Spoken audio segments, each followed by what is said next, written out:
Hiyo hotuba ilisemwa na baba wa taifa kuwatuliza wote kwamba tuwe wamoja. Yakifika tukitaka kuipigania nchi yetu kwa kumwaga damu, basi pia tuwe pamoja. Wakati huo ukifika tutakubaliana tukiwa pamoja. Lakini sasa hivi tusigawanyike, tuendelee kuomba uhuru kupitia Umoja wa Mataifa. Sasa hotuba ile kihistoria wanasema ilituliza. Ngoja tuone. Ikatuliza kidogo. Kwa hiyo mwaka 61 tulipata uhuru. Kwa sababu walikwenda kule Umoja wa Mataifa. Na katika mazungumzo walifanikiwa. Na baada ya kufanikiwa walisema huku Uingereza waliagizwa waruhusu vyama vya siasa. Wakaruhusu vyama vya siasa ili vile vyama vianze kujiandaa, liundwe bunge, na kazi ya lile bunge ilikuwa ni moja, kuchagua tarehe ya kupata uhuru. Hata kipindi kile labda niongeze tu kidogo kwa ajili ya wasikilizaji wako na wasikilizaji wangu wenye umri mdogo kidogo. Kufikia muda ule Mzee Nyerere hakuwa na nia ya kuwa rais. Kwanza alikuwa anaogopa, alikuwa hajawahi kuwa rais tangu kuzaliwa kwake. Alikuwa mwalimu. Kwa hofu ilikuwepo. Kutoka kwenye ualimu mpaka kuikamata nchi. Sasa nikipewa hii ngoma nitafanyaje? Nitafanya kitu gani hapa? Kwa hiyo alikuwa kwa nia njema. Alikuwa anataka uhuru ule tupewe na jirani zetu wa Kenya na Uganda. Ili uhuru kishapatikana, Mzee Kenyatta wa Kenya ndiye awe rais. Alafu makamu wake awe kiongozi wa Uganda, alikuwa anaitwa Milton Obote. Yeye wamteue kwenda kuwa balozi wa nchi ya shirikisho la Afrika Mashariki, Umoja wa Mataifa. Yeye akawe balozi kule kwenda kuisemea jumuiya. Lakini historia haikuwa hivyo, na Waingereza wenyewe hawakutaka hivyo. Pia walikuwa wampendi kwa sababu alikuwa amewaharibia. Walikwenda kule, Waingereza walikuwa wanazungumza Kiingereza Umoja wa Mataifa.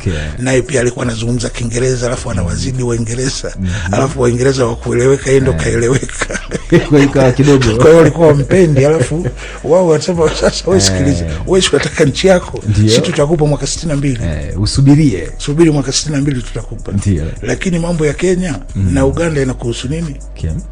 Unaona? Sasa baadaye alipokuwa anaendelea hivyo akaona hii kitu itakuja kupamba moto. Na huyu mtu anaonekana na ushawishi huyu.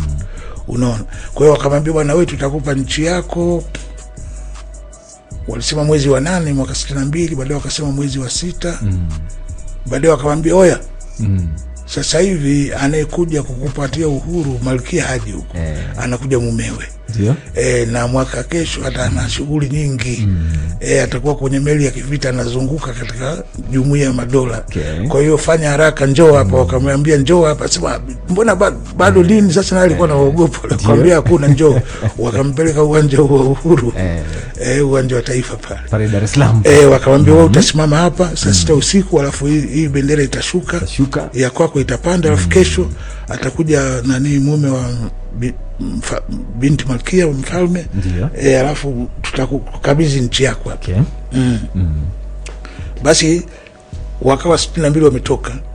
Wakaja mwezi Desemba tarehe 9. Wakamkabidhi nchi yake kwa sababu waliona huyu sasa atataka kuleta mambo ya Kenya na Uganda. Na ile ilikuwa makoloni yao. Wakaufia yale yasiingie tena. Huyu atakuja kuletea shida. Huyu ndo tumtoe. Kwa hiyo yeye na wenzake walikabidhiwa nchi. Alafu kuongoza wajui. Walikuwa kuongoza hata timu ya mpira walikuwa wajui, alafu wamekabidhiwa nchi. Na bado wakawa na hofu kubwa ya kushika nchi wakati hawajawahi kuishika. Alafu wakati ule unajua Mzee Nyerere alikuwa amesoma kidogo, walikuwa watu na degree Tanzania walikuwa wawili. Alikuwa yeye na mzee mmoja wa Kisambaa alikuwa engineer. Sasa alikuwa anaona aibu pale mwanzo. Atateuaji sasa wakuu wa mikoa, madisi, atamteua nani? Kwa hiyo akajenga hoja ile mashiko.